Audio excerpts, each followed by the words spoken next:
Lecture 12. As we begin Unit 3, our last unit of study here in Western Civilization 1, we focus in this lecture on the rise of commerce and the merchant in medieval Europe. Again, we kind of bridge back a little and then we move forward. And certainly, again, we know that going back to around about 500 AD or CE, that when the Western Roman Empire collapsed, that collapse would have, again, as our notes say, almost irreversible effects on the Western European economy. Again, the infrastructure that kept the economy of Western Europe going, the roads, the bridges, certainly the aqueducts that fed water to the cities,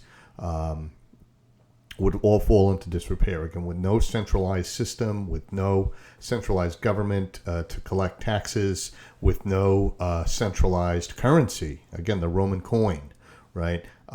Without that that centralized economy, that centralized government, certainly the infrastructure will fall into disrepair, and you have in essence, a breakdown.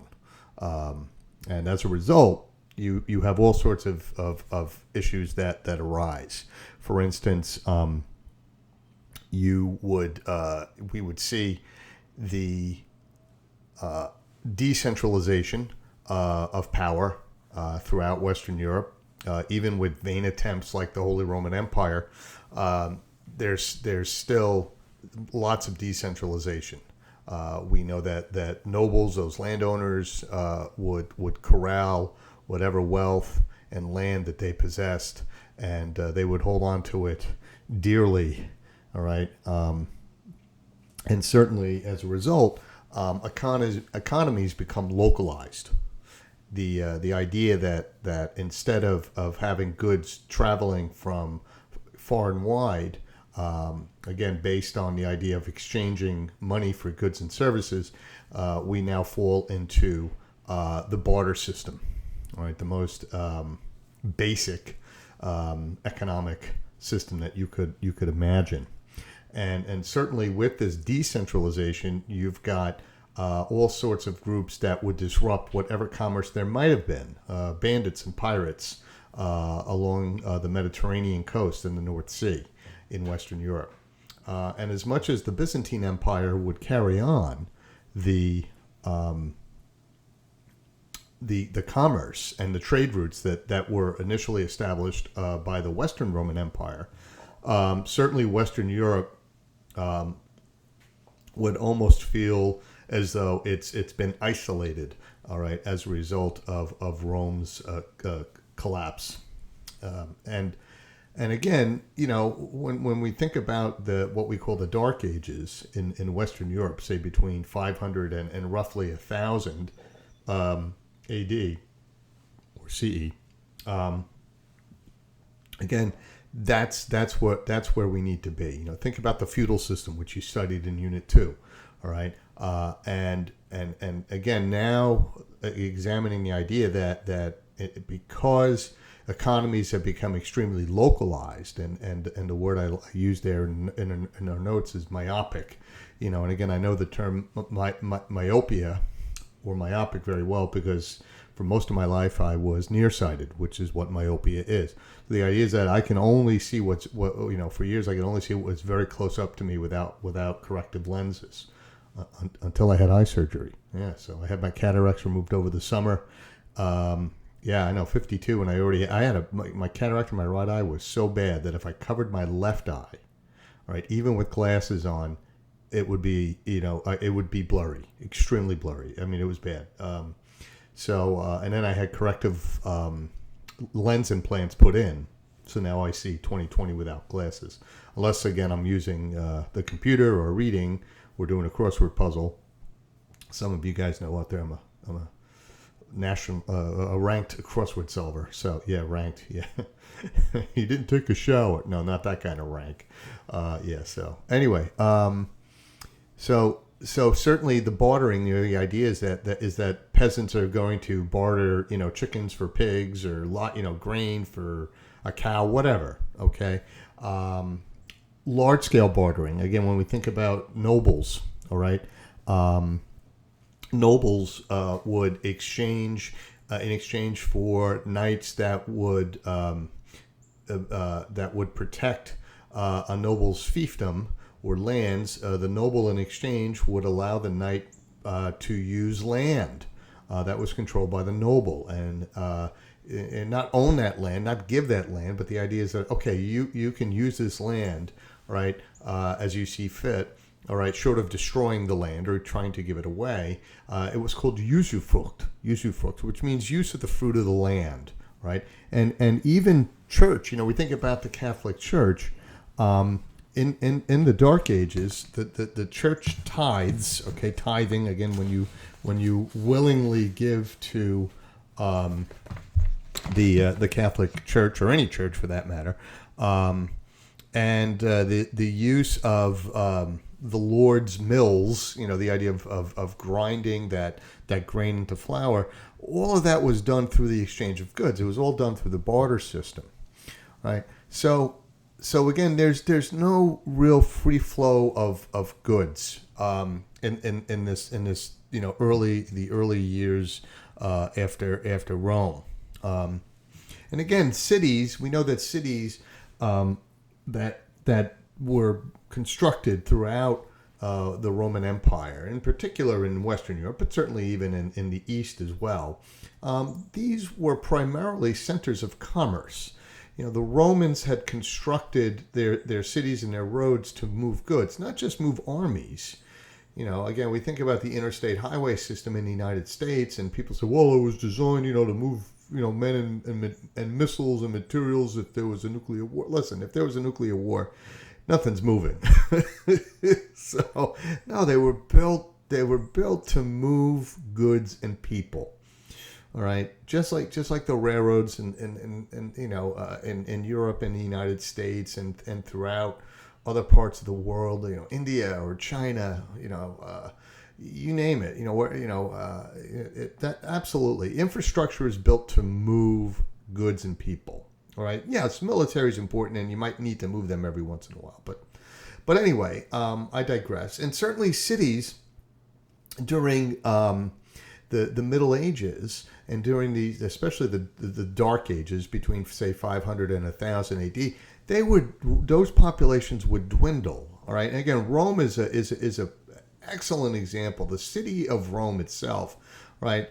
In 180 AD or CE, the city of Rome had a population of 1 million people. And again, we know that. We know that when we looked at the Roman baths. The idea that there were 4 aqueducts that supplied enough water.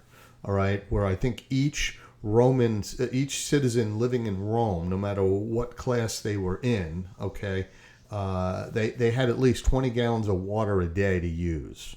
All right, for 1 million people. Just in Rome alone, there were 1 million people, right?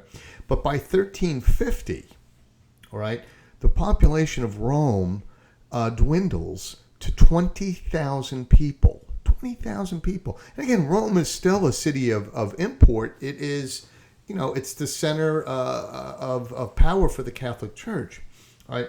But again, the idea that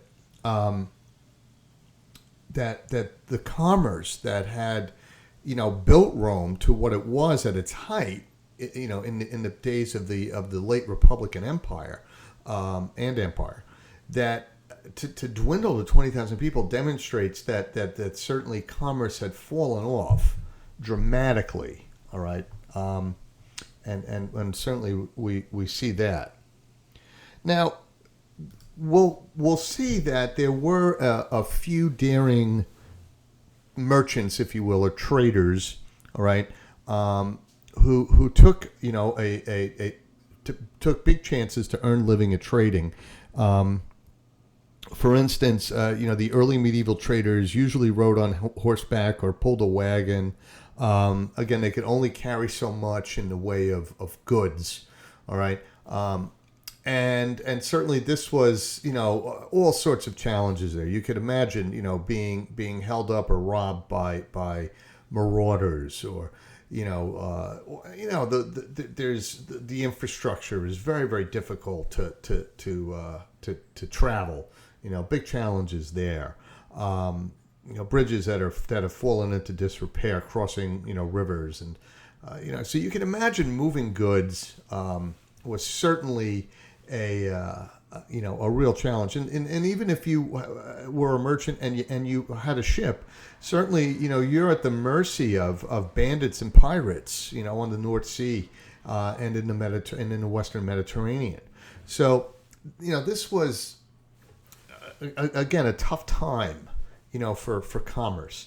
And what's ironic, though, is that the one group that would help reignite commerce were the pirates or bandits themselves, right? In particular, the Vikings, right? So as the Vikings conquered and moved into various areas, especially around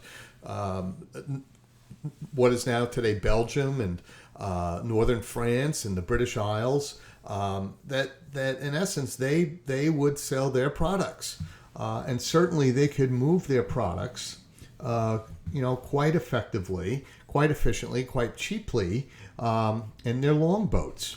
All right, as they moved, across the North Sea and into the Irish Sea, and eventually on across, at least halfway across the Atlantic Ocean, right? But even with that, the Vikings' inroads to create some commerce, there was really an absence of permanent markets, and we start to see by the 12th century we start to see the emergence of what we would call open air markets, right? And it's funny because I know that. When we were in Paris at during the Christmas and New Year's, it was really the New Year's holiday at that point.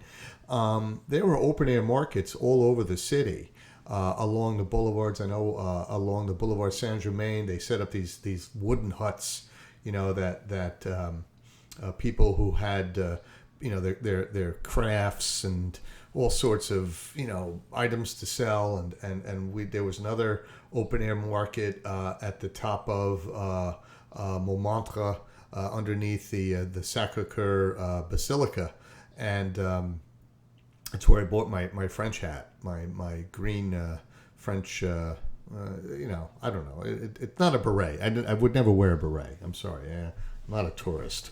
All right. But again, I bring it up because one of the first major open air markets that would existed a little bit away from Paris, in the town of Champagne, Châlons-en-Champagne, in northeastern France. And again, I'm going to bring the map up, bring up the next slide for you guys. And that big blue dot that's out there, you'll see the big blue dot. That's where Châlons-en-Champagne is located, or the town of Champagne. And there would be 6 trade fairs that would be held in Champagne throughout the year. And one of the reasons, I would say the key reason why Champagne became a center of trade in the Middle Ages in France was because it sat at a very convenient location, right, where you had several rivers that ended or began, if you will, or were connected to other rivers. And so the goods, and these rivers are easily navigable for the most part. I would say probably the roughest river in France is the Rhone, but still somewhat navigable. But the rivers of northern and central and western France are extremely navigable. Easy currents. deep enough where it's not overly shallow, but it's not overly deep. These rivers, like the Loire, the Seine, or the Oise, or the Marne, and again, because of the network of the natural network of rivers, the Champagne became that center, that these rivers all interconnected with each other in some way, shape, or form, and therefore goods could be moved into this centralized town for commerce. All right, and with that, certainly we start to see the slow expansion, and I'm going to flip to the next map. The slow expansion of commerce beyond France, right, to neighboring areas, including Flanders, which is in modern day Belgium, which you see at the top of this map, and Flanders as well, right, which sits on the North Sea coast in what is now northern Belgium, would also become a hub of European commerce, and would be until the 14th century. I would argue it still is. As a matter of fact, there's a city in Flanders in northern Belgium named Bruges, and it's on my short list of places to visit. And I know some of you out there are saying, "Oh, that's like that movie In Bruges." Yeah, absolutely. Which is a terrific little film, by the way. It's absolutely that was a roller coaster, but it shows you how beautiful the city, and it's still, I think it's one of the few intact medieval cities in Western Europe that somehow it escaped the wanton destruction of World War II, and I think and World War I as well, but certainly World War II. And I visited another. There's I know in Spain there's several cities that were built in the medieval period. One of them was Segovia, which we visited. Again, I showed you the pictures of the Roman aqueduct there, and the Alcazar. But certainly you have I think I showed you Granada again, which was created, founded, and built by the Muslims, right? But certainly in terms of medieval architecture, Bruges, it's absolutely amazing, and it's on my short list of places to see when we can travel back to Europe without the worry of COVID. So one of these days we'll get there.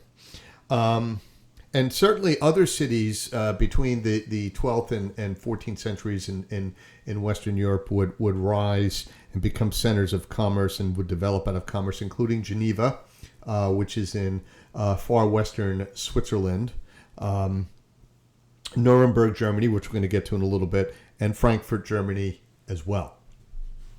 So there's a variety of factors that help spur on commerce, and certainly we know the Crusades helped in exposing Western Europeans to exotic goods from the Middle East and East Asia and South Asia. That you have that interaction. What do they call that in 10th grade social studies and 9th grade? Cultural diffusion. Right. Exactly. I know. That's what it is. So I'm going to write that down in my essay. Okay, you do that. Right. Okay. But there's another factor too. And again, as we start to see nations like England and France emerge, out of the Dark Ages, these newly formed nation states, if you will, and stability starts to occur, or as I like to say, peace breaks out. Now, not completely, because the British, the English, and the French are going to be fighting on and off for 500 years at least, if not longer.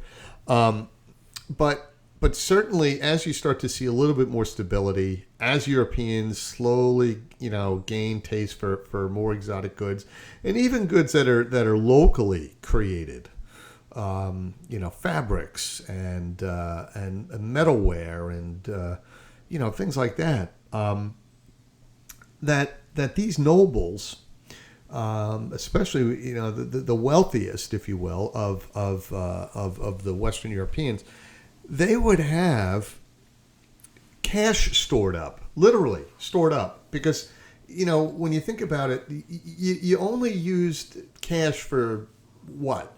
You're not buying land with cash. You just take it, or you marry into it, or you have a son or daughter marry into it, or you inherit it, right? So you don't need that cash to buy land. So whatever gold coinage you might have, you're going to sit on. Okay, maybe you'll give it, part of that, maybe as part of a dowry. When your daughter is marrying, the son of a noble, right? But other than that, you're hanging on to that cash, right? But as commerce begins to flourish, between 1000 and 1200 AD or CE, these nobles start to open up their chests of gold coin, and they start to buy the luxuries that are peddled by these merchants, or they'll send out agents to go out and go to these open air markets and buy these goods. So certainly once you start to see money beginning to flow, commerce begins to grow as well. That one really helps the other. I don't. Is it the chicken or the egg? Which came first? Again, I'll let you figure that out. I think it's really a combination. I think that once it becomes established that you no longer have to trade a cow, for two pigs, although that would continue, especially on the localized level. If you're a peasant and you have no other job skills other than farming or raising livestock, that's the only way you're going to survive. All right. But if you're a serf and you have other talents, for perhaps you're good at carpentry, woodwork, or you're a cooper, which is a barrel maker, or whatever it may be, you can now acquire cash, all right, for extra labor outside the manor, and potentially even purchase your freedom. And we're going to see how peasants also were able to gain freedom without having to, drop a single coin, if you will. Okay. So with that, as goods are starting to move around Western Europe, as coin, if you will, as money starts to flow as well, right? Money following the goods and exchanging for money for goods. We know that, again, with the different regions, different nations, different city-states, principalities, republics, whatever you want to call them, each of these areas are going to have varying degrees and differences in terms of the value of currency and the value of coin. And that would require money changers. And money changers these are going to be the people that or currency exchangers, you could say that as well, that are going to basically smooth out the differences in terms of how much is a French gold coin versus a gold coin from Flanders, or a gold coin from Switzerland, or a gold coin from Florence, right? And again, I always like to say that if I could have another life, I would come back and own a currency exchange business, because having traveled outside the United States on multiple occasions, I love looking at a currency exchange office and examining what they're going to give me in terms of a dollar versus whatever currency I need in that particular country. And I remember in London, we were in London, and there was a currency exchange office right around the corner from a hotel on Earl's Court Road. And I knew at that point that $1.50 would get me 1 British pound. I think that at that point that's what it was going for. I think now it's like $1.25. I think it's dropped. I mean, I haven't looked at the currency because we're not traveling. Normally once I know we're going to be traveling again, then I start looking at the currency rates and trying to figure out. Okay, now we go. Okay, we get the best bang for our buck.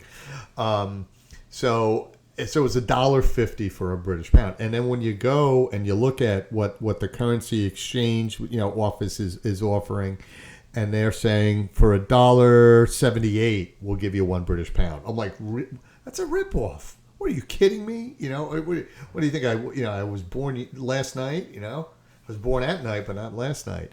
And it's just I don't want to say it's a scam, but certainly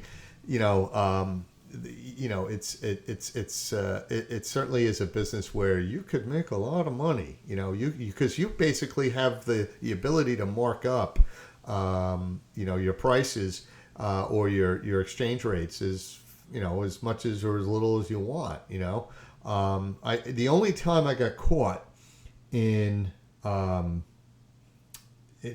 to use a currency exchange business. We were at St. Pancras Station in London, and we were waiting for our train to be called. We were taking the Eurostar train, the high-speed train from London to Paris, which goes in the Channel, the English Channel tunnel, and I realized at that point that I still had I had British pounds left in my wallet. And B, I didn't have any euros because once we hit Paris, we were going to need, some euros for the cab ride from the Gare du Nord train station to the apartment that we were staying in. So I said, I'm gonna have to, just use this currency exchange place and just take a hit. And boy, did I take a hit! It was awful. It was awful. I mean, they were giving me like the young woman gave me back change. Okay, like she's in British coins. I'm thinking whatever. It's a souvenir here. It's a ball marker. When I play golf. So and I can tell you this from experience. All right, since we're on currency exchange, that with technology today, especially banking technology, the best exchange rate you will ever get, all right, is when you use your debit card. All right, whether you're taking money out of an ATM, and you should always have some money in your wallet, all right, when you travel, or if you're using your debit card at a restaurant or a boutique or whatever, okay, that you will get the best exchange rate at that point. So you are not under any obligation to use a currency exchange business. And I know the currency exchange people out there, they're going to be mad at me when they hear this. I know that. So yeah, you can do that. Also, if you have enough money in the bank, you can have your bank get you whatever currency you need before you leave. You can do that too, which I've never had. I've never had that luxury. And you let your bank know in advance that you're traveling and that you're going to be using the card and where you're going and what your travel dates are. And it's seamless. It's absolutely seamless. To this point, knock wood. Hang on. There we go. I haven't had a problem, traveling and using my debit card. And again, whether I need cash out of an ATM or whether I need, whether I'm just using, the debit card for a purchase or to pay for, a meal or something. It's pretty smooth. Now, as trade expands in the Middle Ages, we have some adventurous merchants. And for instance, there were Italian merchants like Francesco Dattini and Andrea Barbaggio. Each of them had their headquarters, their merchant business headquartered in a city, and I forget what cities, whether it was Florence or Venice, I don't remember, or Genoa, not sure, or Milan. It could have been Milan for all I know, but nobody's going to hold you to that, and don't hold me to that. And certainly, but there's this thing called the internet. We can look it up, but I'm just not. Okay. and they had their headquarters in an Italian city or Italian cities, and then they directed agents overseas. They owned ships. They owned their own fleet of ships, and in essence, we talk about like an import-export business. That's what they basically did. It was more about importing than it was about exporting, but certainly I'm sure there were goods that traveled out as well as came in. Depending on demand for Italian products. Certainly these merchants in expanding and needing ships and needing office space and needing cash up front to purchase exotic goods would need loans. And certainly money lenders become part of the economic and financial landscape in the middle and late Middle Ages. All right, and as a matter of fact, you're going to need bookkeepers and for these merchant businesses. You're going to need lawyers to bring up contracts, right? So you've got your universities, all right, that are in essence the training grounds for your burgeoning lawyers and your burgeoning bookkeepers and accountants. You would have bills of exchange, which were in essence the earliest form of a check that would allow the flow of money between merchants, between banks and with relative security, that you didn't have to pay out in cash, that if you had enough money in the bank, if you will, or based on your personal wealth, you could have a bill of exchange written up. All right, and it's like a traveler's. No, it's not a traveler's. It's a check. I mean, a check is a legal instrument. It's a financial instrument, and as long as it's put in the mails, if you will, and delivered securely, it's as good as cash, right? So there you go. So lots of changes happening.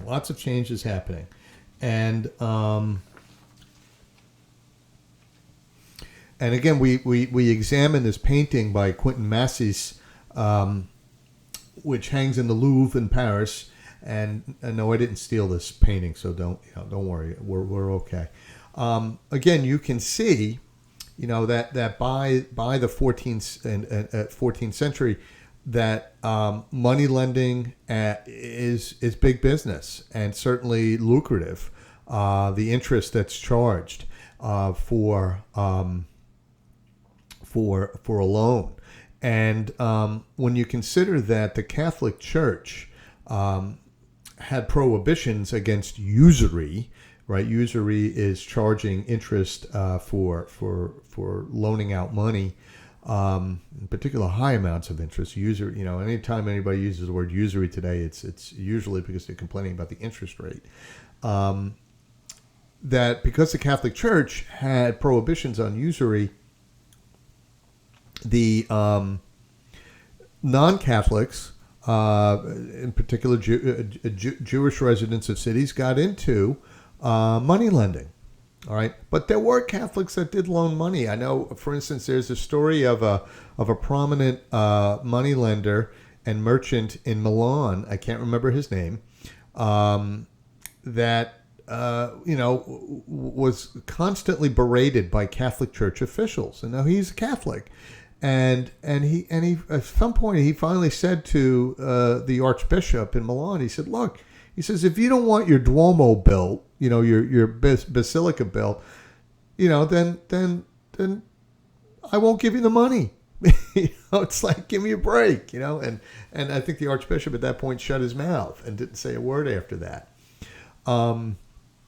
So you've got you've got money lending, and again, that venture capital is what we would call it today, helps to fuel that economic growth. So we start to see cities, as commerce grows, as money moves around Western Europe, as manufacturing grows, we start to see cities re-emerge. All right. And and out of that rubble, as your notes say, and out of the chaos of the Dark Ages. And again, some of these cities, there were I would argue there were three types of cities in terms of modeling them. One, you would have cities that were built among, the old Roman ruins, like the photograph on the top. That's Arles in France, southern France. You can see the Rhone River in the background. And you can see in the center of the city the Colosseum that was built there by the Romans in the first century CE. And then you have other cities that were built outside of castle walls. For instance, Nuremberg, Germany, which is the center picture. And the idea that I think the Latin word for castle wall, or was urbium. All right, so urbium. And then if you lived outside the castle wall, all right, you lived in essence in the shadow of the castle wall. Outside of it, you lived in suburbium, right? Hence the term urban for city and suburbs for outside the city, right? So there you go. And then other cities like Paris in France were built around the holdings of Catholic bishops. Now, Paris, which is, everybody tends to forget, or it's not everybody, but some people tend to forget that Paris initially was an island city. That the center of the city is, or two islands. One is the Ile de la Cité, City Island, if you will. All right, and it's where the Cathedral of Notre Dame is located, right in the middle. You can see it there, and then Ile Saint Louis, which is right next door. You just cross the small bridge and you're in Ile Saint Louis. And so the Catholic Church as well, depending on again where these holdings were, these land holdings, also helped to shape cities as well. And again, knowing that Paris is initially an island city, and then eventually expanding to both the right and left banks, as the population grows, as commerce grows, certainly we would see the same effect in places like London.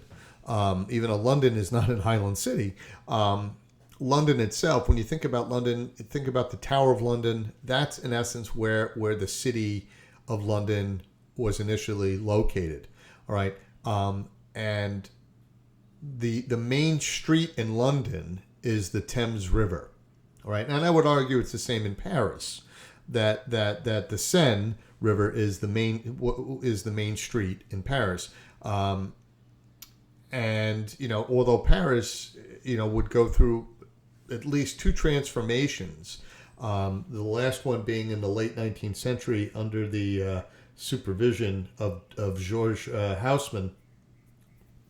London, on the other hand, is really a mishmash of villages, from the medieval period, that slowly stitched together. All right, and I would, the one thing, having been to London, it's one city I would never drive in. It's just an absolute nightmare. Take the tube, take the bus. Buses are great. The tube is great. Take a cab. Let somebody else drive. It's because it's a mishmash of villages. That were somehow, haphazardly connected to each other. As the city grows in population, it's just it's crazy. I love London. Don't get me wrong, but it's a mishmash. It's not an organized city. It works, but I would argue it's the tube and the bus system that make it really work.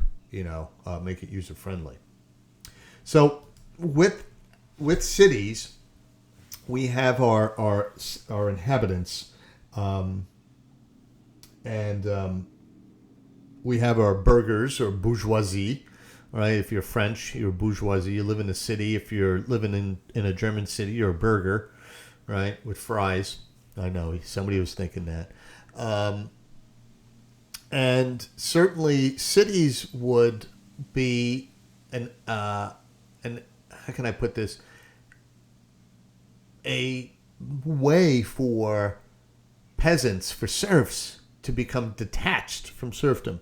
And the idea is that if a serf runs away, maybe runs away by himself, or maybe runs away with his wife and children, they run away from the manor and they get to a city. If they can stay in that city without being caught by the noble or one of his agents, or the sheriff, for 1 year and 1 day, they then become free people. And the Germans in the city of Nuremberg had a saying, and the saying is Stadtluft macht frei, and that means city air makes you free. City air makes you free.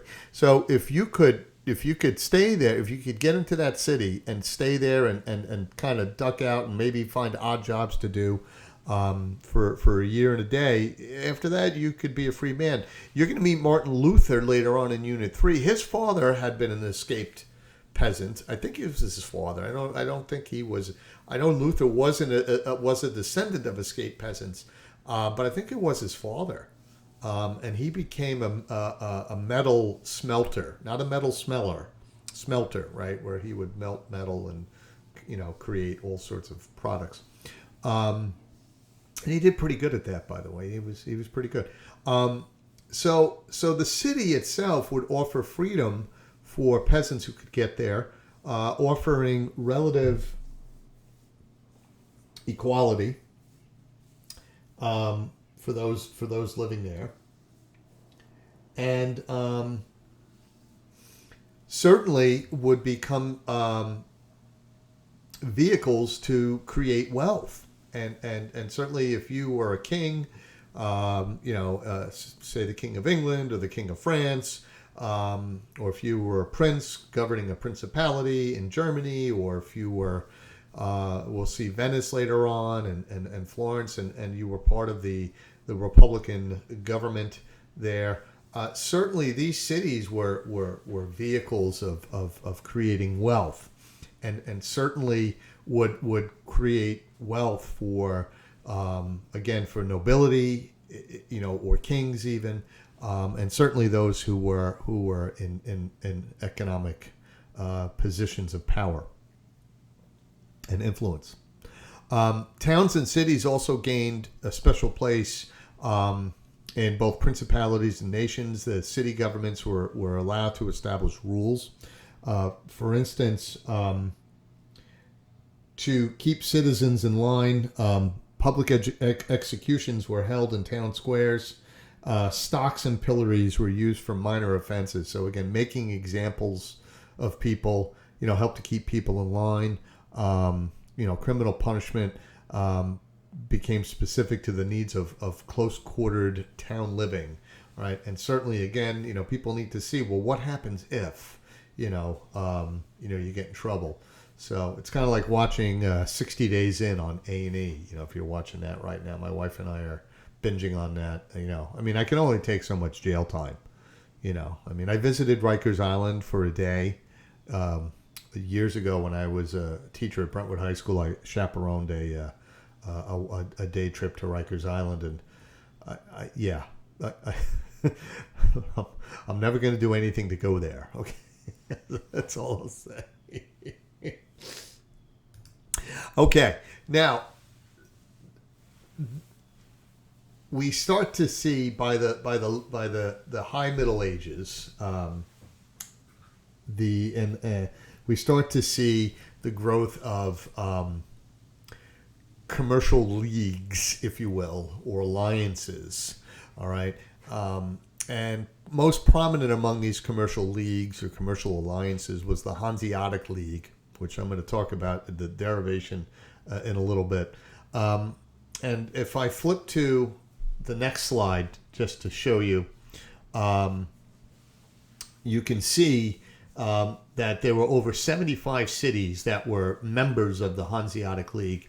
And again, in manufacturing goods, in exchanging goods, in moving bills of exchange, moving currency throughout Europe, again, as far north as Bergen, Norway, or Edinburgh, Scotland, London, Hamburg, Germany, Lubeck, Danzig, Poland, Novgorod in Russia. Novgorod in Russian means new town, by the way, in case you're keeping score at home. And you can see that the roots, the trade routes extended not only east-west, but north-south, as far south as northern Italy, Venice in particular, Marseille in France. So again, and if we flip back to the previous slide,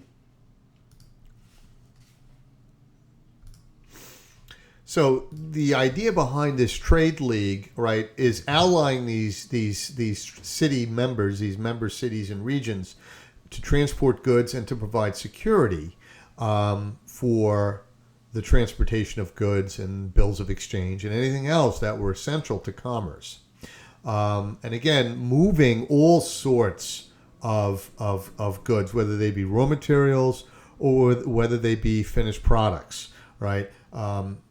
And the idea was that, in joining the league, the Hanseatic League, you enjoyed the protections, you enjoyed access to the markets as well. It's bring your dog to work day, by the way, in case you're wondering what that was. Yes. Yeah. Probably a dog walking up the street, and his owner. Hopefully the owner's with the dog. Anyway, so there you go. And again, there's Bruges. We talked about Bruges. Okay. Short list on my short list. Okay. And then there was a second commercial league that was more primarily for common defense rather than protecting trade, although, again, it's called the Lombard League. And Lombardy, as you can see on a map of Italy, Lombardy is in north-central Italy along the Swiss-Italian border. And, again, the commercial centers of Lombardy would join together in an alliance of common defense against their most prominent threat, and that was the Holy Roman Empire, which sat just north of Lombardy. Okay, so which brings us to, I love this map, by the way. Oh, such a cool map. Yeah, I know, you can see I stole it. Yeah, on the worldmap.com. Thank you for letting me steal this. Okay, yeah, props to you. So again, we're still in the High Middle Ages, and that brings us to probably the most prominent commercial center in this time period, and that's Venice. And again, Venice sits up here in northeastern Italy, and Venice is the capital of the region of Veneto. All right, so Venezia, Veneto. Right, so in case you're keeping score, this is a current map of Venice. Again, if you're traveling to Venice, and I'll show you some of the photographs from Venice and some of my experiences there.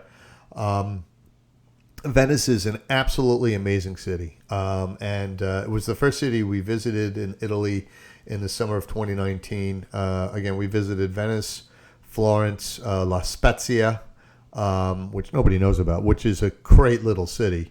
Props to La Spezia. We went to Rome, and then Naples, Sorrento, well, predominantly Sorrento, but we came into Naples, through the main train station there. But we visited Venice. Of all the cities, we visited Venice first. It was first on our list, and when you think about Venice, just think about, it's like a city that's permanently flooded, and instead of using cars, they use boats for everything. From delivering UPS to food to garbage, everything, to construction, everything is done on boats. and either you're walking or you're taking a boat. And the city is obviously it's flat, it's easily walkable, as big as it, and it's bigger than everybody thinks. They give it credit for. Hang on, it's bring your dog to work day again. Anyway,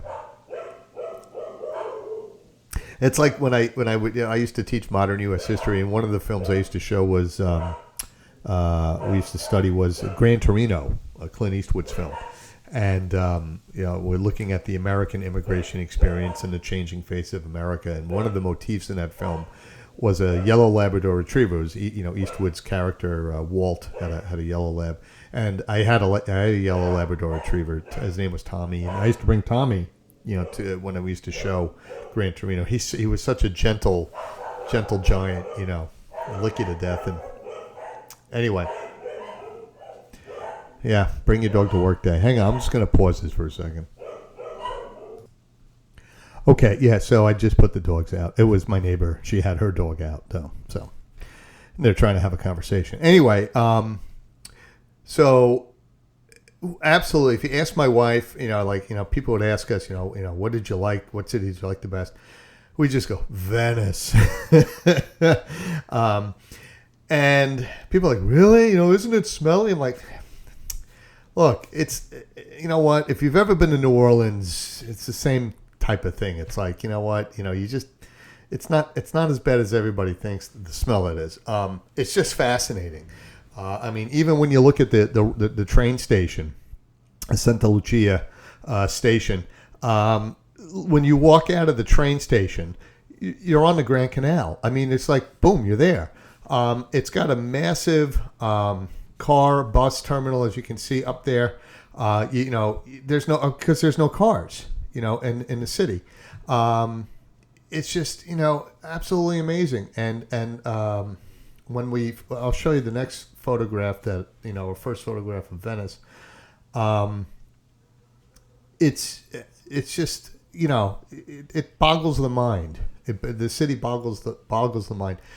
We stay, just in case you're keeping score at home. If you're on the Grand Canal, and if you see it says S. Angelo, Sant'Angelo, and these are all those yellow dots, if you will, along. Those are bus stops. They're the buses. They're called Vaporettos. All right, and they have bus lines. They have like multiple bus lines. It's pretty amazing, and they're water buses. They have water taxis as well.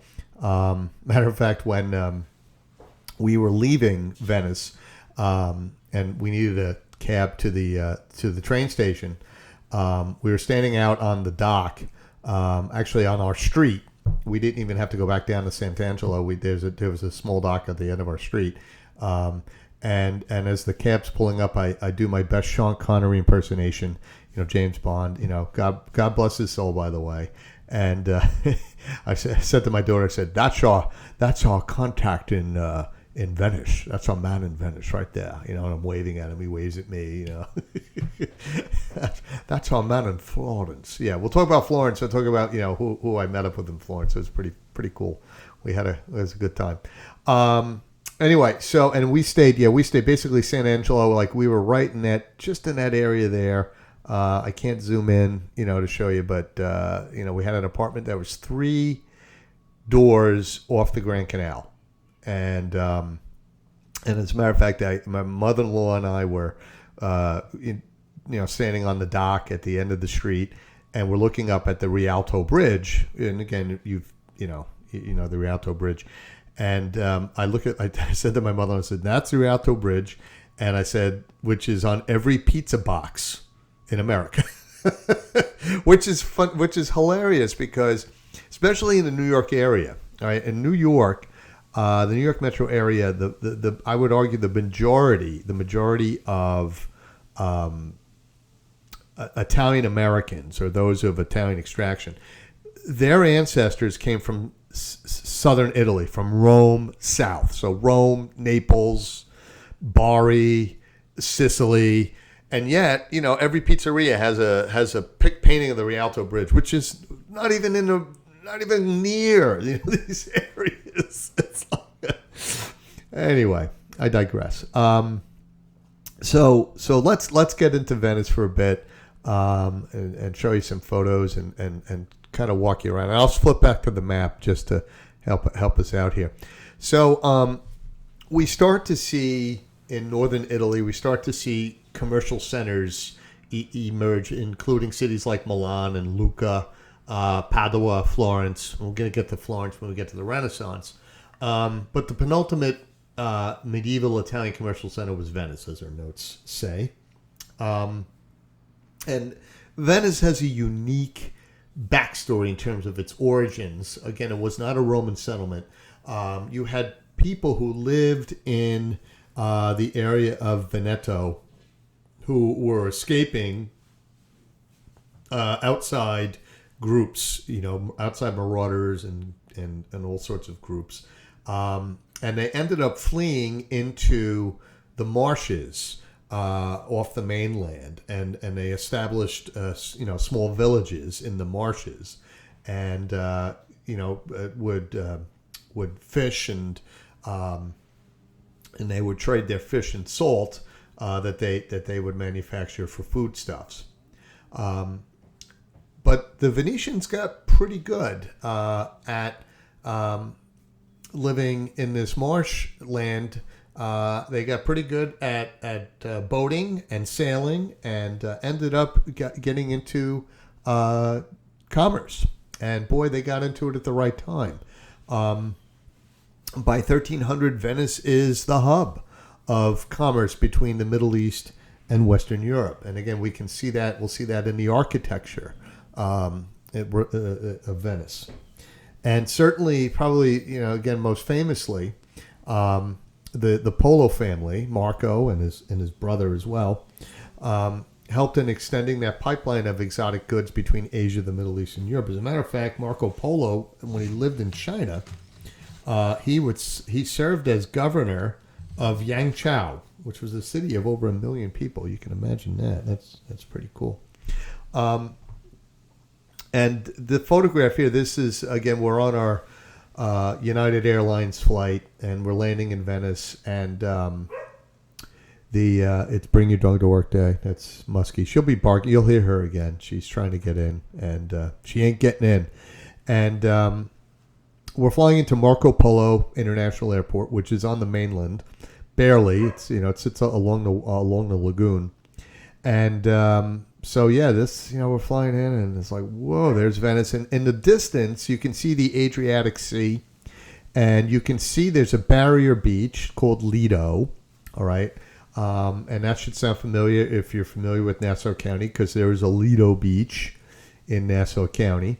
And I would, I would argue, not argue, because it's documented that the builder Robert Moses, in designing Jones Beach State Park, designed it with Venice in mind.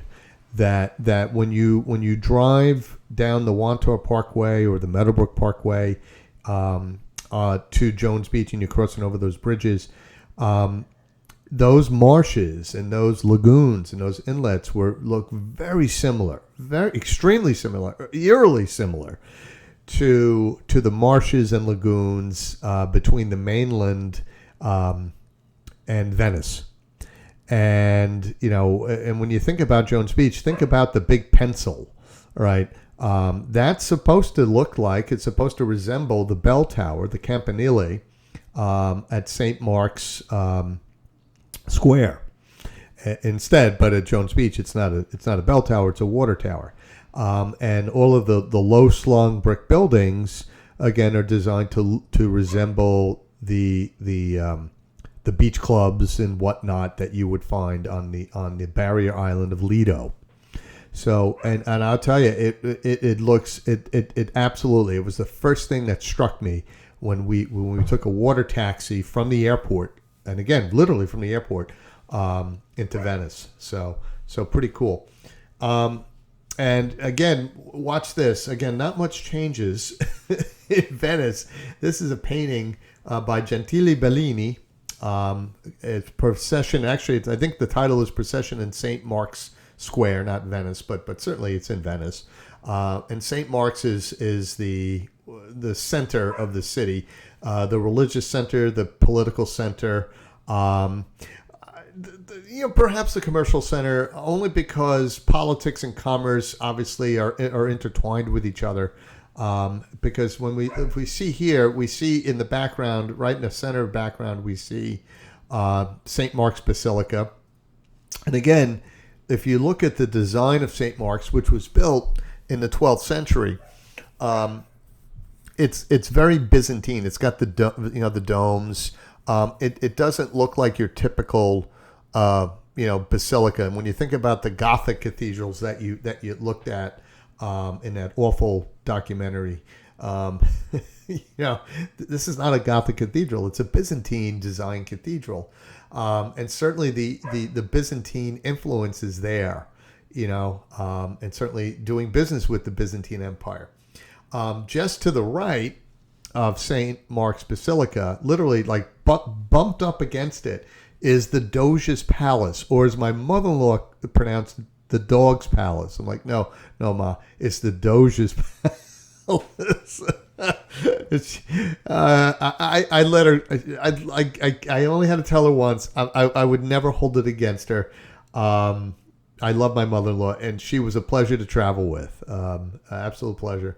My mom is a pleasure to travel with too. We went to Spain. My mom came with us to Spain, but she left her hearing aids at home for that week. And so the whole trip was, Ma, like that, get over here. What are you doing? But my mother-in-law, a pleasure to travel. And it was such a pleasure, as I think I mentioned already, it was her first time to Europe. And she's still talking about this trip. Like all of her friends, she plays cards with on a regular basis, and she just can't shut up about it. And she had a great time. We all had a great time. I mean, you can't. What can you say? But the Doge's Palace, which is the seat of political power and really commercial power in Italy, to be elected to run the Republic of Venice, certainly you had to have the clout of a merchant. You had to have the wealth, if you will. So again, if you just in front of the Doge's Palace is the bell tower, the Campanile, which I'm going to show you in the next slide. Again, this is Venice today. So not much has changed. There are still processions in Venice, but now those processions are of people with flags, in the front, might have, Japanese or Chinese, flag or French flag or Spanish. These are tour guides. So the processions are still there. And anytime we would see these processions, we'd be like, run, I mean, it was true in every city. I mean, just, or there'd be a cruise ship, if you see like Carnival or Norwegian, you would see those placards and whatnot. And again, this is St. Mark's present day, St. Mark's Square present day. They had just had, you can see to the left, there's temporary fencing up, and they just had a concert series there, which we missed, which was I'm okay with that. And I think by the time we left Venice, I think by the next day all of that was packed up and gone. That we could walk the entire square with no problem. And again, so you can see there's the bell tower, the Campanile, St. Mark's in the background, and then right behind the Campanile, you can catch a glimpse of the Doge's Palace. And again, the one thing I like to say is I do not understand why people stand online when you can make reservations in advance, even if it costs you $10. It's money well worth spent. I mean, we walked into we had reservations for St. Mark's, and we bought in advance. We bought tour cards, for like Venice, like the Venice card. We did the same thing in Florence, a Firenze card. We did the same thing in Rome. The Roma card we had to buy when we got to Rome, but you could buy them anywhere. And once you buy it, you walk right in. It's like you just boom, see you later, or it's a small fee, but you never stand online. I'm like, why do people stand online? They're idiots. And we walked right in. There was a VIP line that we had access to, and you can't see it in this photograph, but the line to get into St. Mark's Basilica was around, back towards the Grand Canal, which is to the right of the cathedral. I couldn't believe it. I'm like, why are people standing online? Anyway, I digress. So you can see, again, if we go to the top center picture, that's the Doge's Palace, which fronts the Grand Canal. Again, that's the seat of political power. The Doge would be an elected official, again, would oversee the Republic of Venice with the assistance of other merchants who are elected to help run the Republic of Venice. And again, if we go to the photograph on the right, if you were convicted of a crime, the Doge's Palace was connected to the prison right next door. There's a small canal that runs in between. There's a bridge there that's enclosed. It's called the Bridge of Sighs because it's, they would be the last time you ever see daylight. and so when my daughter and you can walk through it, we were like, oh my God, let's go into the prison, and we're like little kids, and like, this is the Bridge of Sighs. I was telling my mother-in-law, this is the Bridge of Sighs, and so when there was, you can see in the bottom right picture that we're inside the bridge, and you can almost catch a glimpse of a gondola, with some turistas in it, and my daughter and I would do this. We go. And the gondola is saying, see, you can still hear the Bridge of Sighs. It's a sign. You gotta love it. Anyway, and also too, the Venetians were proud of their military exploits. For instance, they have some booty here, and I don't mean booty like booty call. No. For instance, I'll give you two examples. Really quick, in the bottom picture with the soldiers, you can see there. Okay, those were stolen from Constantinople, and they are on the outside of the Doge's Palace, literally up against the Doge's Palace in St. Mark's Basilica, and then above the main entrance, and I can flip back to Bellini's painting, you can see it, I think, a little bit more clearly here. Above the main entrance to St. Mark's Basilica, you can see 4 horses. These are bronze horses. They were stolen from Constantinople and placed there like, hey, look what we did. And again, in the updated photograph, those are replicas of the bronze horses. I think the horses are at the Accademia. Don't get me wrong. If I get it wrong, don't beat me up. Certainly, we partook in a gondola ride. That was, my wife says, I have to do a gondola ride. Of course, So, and I think for 4 of us, for 45 minutes, it was €100, and then we tipped them. We took a gondola ride. Wonderful. I mean, just a great experience. And you could do it at, late at night, we brought, my wife and daughter and mother-in-law, they brought their bottle of wine. I had my Johnny Walker Black, cause I'm going to have a little drink on this, I'm not driving. And that was the other thing, you don't see a car for 4 days. We were in Venice for 4 days. You didn't see a car for 4 days. It was absolutely amazing. And yet this city, even though the population of Venice today is down to about 50,000 permanent residents, that's it. The majority of people that are in Venice are tourists, all right? Even though with COVID, certainly that number has dropped. It's absolutely amazing. But the one thing people say to me, weren't you upset with the crowds? And I would say, I said, during the day, especially in areas like St. Mark's Square, where the majority of tourists end up, you deal with it, But once the cruise ships, and again, those tourists are predominantly cruise ship tourists, so they're only there for the day. When that cruise ship leaves at 5 p.m., which it has to, that city was hours for the rest of the night. It was absolutely incredible. You know, I mean, we had no problem getting into, you know, any osteria or, you know, restaurant or trattoria we wanted to get into. There was one night I did make a reservation, you know, and I'll go to the next slide. at Trattoria alla Madonna, I had to make a reservation there. It was recommended, and my best friend recommended. He says, when you get to Venice, you got to go to Trattoria alla Madonna, and sure enough, we did. You know, and this is squid ink pasta, absolutely delicious, and it's one of the more famous dishes in Venice. And I said, I love seafood, and I love squid, calamari, and so I'm in for the squid ink. Really, really great stuff. So, great city.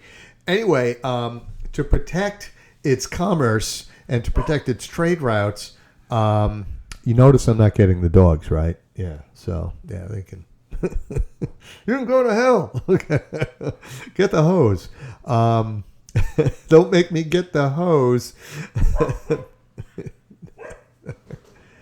Anyway, the Venetians built themselves an arsenal, which you can tour. That was one of the things I did not, because my wife and daughter had no interest in going, nor did my mother-in-law. And I said, that's fine, I'm good with it. But they would build on a large scale. They would build all sorts of ships and weapons to protect their trade routes and to protect their commercial interests as well. Okay, so let's come into the end here of our lecture. And again, in manufacturing goods, you had all sorts of guilds that would emerge as well to ensure quality in manufacturing. And the medieval economy was seen with both small scale and large scale production.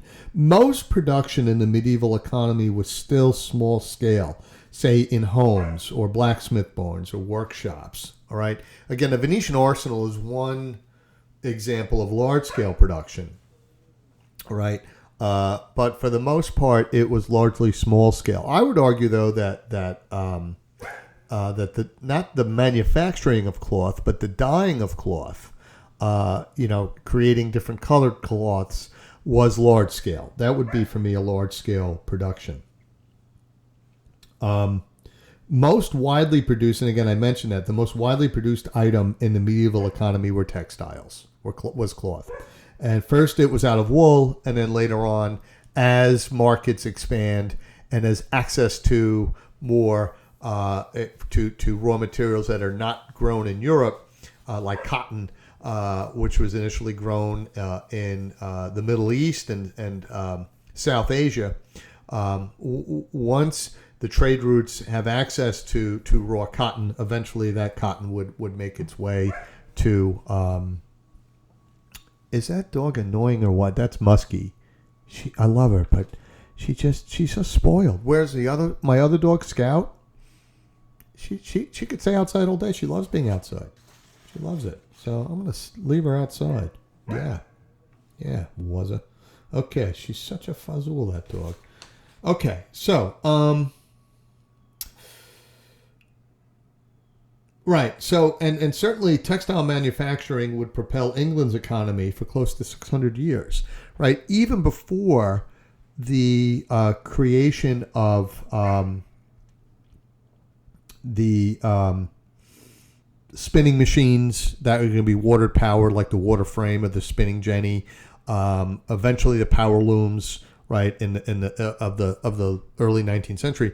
That the textile production would be primarily in the home, all right, especially the weaving of the spinning of raw cotton or wool into thread, and then weaving those threads, into cloth.